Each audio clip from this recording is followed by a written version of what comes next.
कमजोरी, उल्टी, immune system की पूरी तरह ध्वस्त होना और गंभीर आंतरिक संक्रमण जैसी स्थितियों से गुजरना पड़ता है।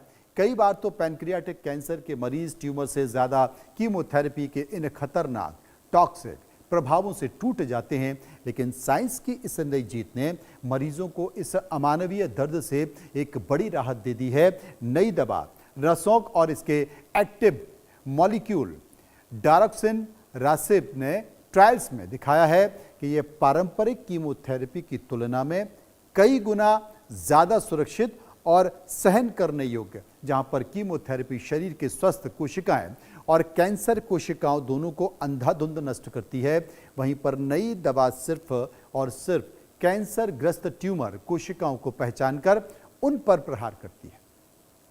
इसका सीधा नतीजा यह निकलता है कि मरीजों को कीमोथेरेपी जैसी जानलेवा साइड इफेक्ट का सामना नहीं करना पड़ता।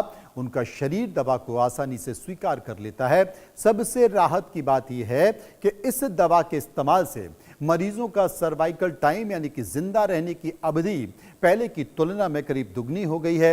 वैश्विक क्लिनिकल ट्रायल के डेटा से स्पष्ट हुआ है कि जिन मरीजों की बीमारी बेहद एडवांस स्टेज में पहुंच चुकी है, वे इस दवा के सेवन से लंबे समय तक एक बेहतर और गुणवत्तापूर्ण जीवन जीने में सफल रहे।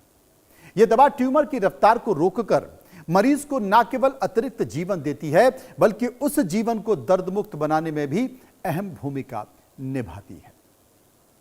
एक उम्मीद है दवा उन लोगों के लिए जो पीड़ित हैं इससे, क्योंकि देश में क्या दुनिया में न जाने से कितने मरीज हैं जो इस दवा के नहीं मिलने से मौत हो जाती है। बहुत खतरनाक ट्रीटमेंट होता है कैंसर का, कई तरह के कैंसर पाए जाते हैं और ऐसे में इस कैंसर के लिए, खासकर पैनक्रियाटिक कैंसर के लिए, यह नई उम्मीद लेकर आई है दवा। चिकित्सा विज्ञान के क्षेत्र में रसों का आगमन एक नए युग का प्रतीक है। अब सवाल उठता है कि यह दवा कैसे बनाई जाती है और किन मरीजों के लिए यह दवा उपयुक्त है। ये भी अपने आप में गौर करने वाली बात है, क्योंकि बहुत सारे क्लिनिकल ट्रायल होते हैं, उसके बाद जाके कोई दवा बनती है। तो रसों को जेनेटिक इंजीनियरिंग और मॉलिक्यूलर बायोलॉजी की उन्नत तकनीकों के द्वारा तैयार किया गया। ये एक स्मॉल मॉलिक्यूल इनहिबिटर और सेलुलर लेवल पर काम करता है। हालांकि यह ध्यान रखना बेहद जरूरी है कि यह दवा हर पैनक्रियाटिक कैंसर मरीज के लिए नहीं, बल्कि FDA के कड़े दिशा निर्देशों के अनुसार यह दवा मुख्य रूप से उन वयस्क मरीजों के लिए दी गई है जो मेटास्टेटिक या फिर एडवांस स्टेज पैनक्रियाटिक कैंसर से जूझ रहे हैं और जिनका पूर्व में कम से कम एक बार मानक इलाज हो चुका है। डॉक्टर्स दवा को प्रेस्क्राइब करने से पहले मरीज के ट्यूमर का जेनेटिक प्रोफाइल टेस्ट करेंगे, यानी कि बायोमार्कर टेस्ट होगा।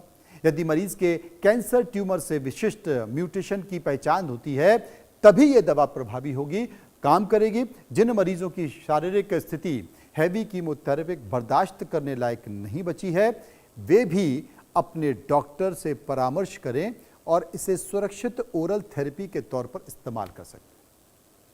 यह दवा मेडिकल जगत में व्यक्तिगत या फिर टारगेटेड मेडिसिन को एक बेहतरीन उदाहरण है और एक उम्मीद के तौर पर यह दवा आई है। एक अच्छी और सकारात्मक खबर थी, इसलिए इस खबर को लेकर मैं लेकर आया था। फिलहाल समझिए.com में इतना ही। नमस्कार।